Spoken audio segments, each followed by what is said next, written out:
প্রিয় দর্শক, আসসালামু আলাইকুম।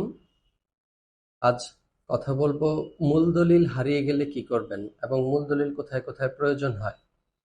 প্রিয় দর্শক, মূল দলিল যেসব ক্ষেত্রে প্রয়োজন হয় সেটা হচ্ছে মামলা পরিচালনার ক্ষেত্রে মূল দলিলের প্রয়োজন হয়। উম, যেমন হচ্ছে আদালতে আপনি যদি কোনো মামলা পরিচালনা করেন তখন মূল দলিল চেয়ে থাকে। দ্বিতীয়ত হচ্ছে আপনি যদি ব্যাংকের কাছে থেকে ঋণ গ্রহণ করেন, ব্যাংক আপনার জমির এগেনস্টে যে ঋণ দিয়ে থাকে সেই ক্ষেত্রে ওই জমিটা ব্যাংক বন্ধক হিসেবে গ্রহণ করে। আর এই বন্ধক হিসেবে গ্রহণ করার ক্ষেত্রে তারা মূল দলিলটা তাদের হেফাজতে রাখে। তৃতীয় কারণ হচ্ছে আপনার আপনি যখন জমিটি বিক্রি করতে চাচ্ছেন তখন যারা ক্রেতা ক্রয় করার জন্য এসেছে বা ক্রয় করার প্রস্তাব দিয়েছে তারা মূল দলিলটি দেখতে চায় এবং পেতে চায়। এটা তাদের অধিকার। এখন মূল দলিল হারিয়ে গেলে তাহলে এই কাজগুলো কিভাবে হবে? এর সমাধান কি?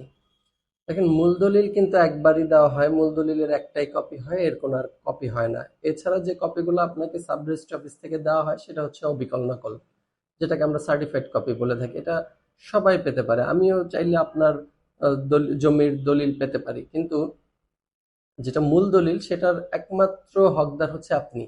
তো এটা আপনার হেফাজতে থাকবে এবং এটা আপনার। এখন এই দলিলটি যদি হারিয়ে যায় তাহলে আপনি কিভাবে কি করবেন?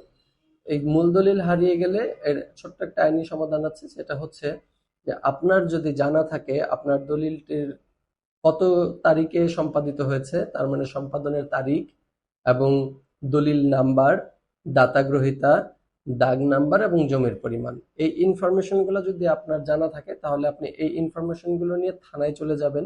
থানায় একটা জিডি করবেন যে আপনার দলিলটি হারিয়ে গেছে, দলিলের বিস্তারিত তথ্য হচ্ছে এগুলো: দলিল নাম্বার, সম্পাদনের তারিখ, দাতা গ্রহীতা, জমির পরিমাণ এবং দাগ নাম্বার।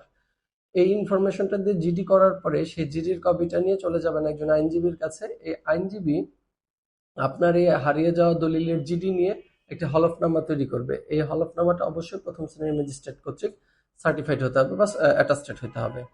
এই অ্যাটাস্টেড হলফনামা এবং হচ্ছে আপনার জিডির কপি, এই দুটা ডকুমেন্ট আপনি আপনার সব জায়গায় ব্যবহার করতে পারবেন, যে সব জায়গায় আপনার মূল দলিল চাইবে। যেমন মামলা পরিচালনার ক্ষেত্রে মূল দলিল চাইলে আপনি আপনার মূল দলিল হারিয়ে গেছে এটার প্রুফ বা প্রমাণপত্র হিসাবে আপনি জিডির কপি এবং হচ্ছে সেই হলফনামাটা কাজ ব্যবহার করতে পারবেন। এবং সেই সাথে ব্যাংক লোনের ক্ষেত্রেও সেম, আপনাকে ওই মূল দলিল হারিয়ে গেছে এই মর্মে যে জিডি এবং হচ্ছে হলফনামাটা সাবমিট করলে ব্যাংক লোন পেয়ে যাবেন। এবং যারা জমি ক্রয় করতে আসছেন তাদেরকেও আপনি এই ডকুমেন্টগুলো দিতে পারেন।